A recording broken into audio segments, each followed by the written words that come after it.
Welcome to our channel. Today we how to build your network with PeoplePerHour, complete guide step by step clearly. Begin by creating an account on PeoplePerHour. Visit the PeoplePerHour website and click on the sign up button. Fill in your details and verify your email address to activate your account. Once logged in, complete your profile with professional information.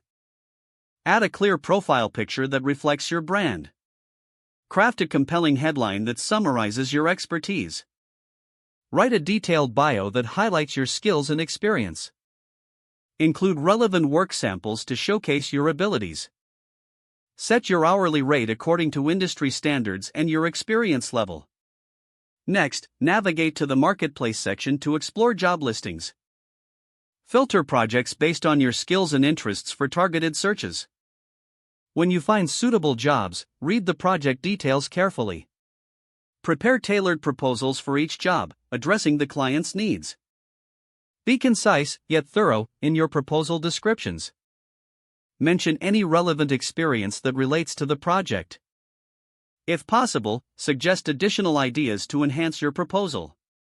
After submitting your proposals, stay active on the platform.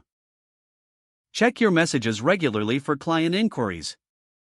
Respond promptly to messages to demonstrate professionalism. Once hired, maintain open communication with your client. Set clear expectations regarding project timelines and deliverables. Deliver high-quality work to build a positive reputation. After project completion, request feedback from your client. Use positive reviews to enhance your profile's credibility. Expand your network by connecting with other freelancers. Engage in the community by participating in forums and discussions. Attend virtual events hosted on the platform to meet potential clients. Always be willing to collaborate with others on projects. Don't forget to like this video and subscribe to our channel for more step-by-step tech guides.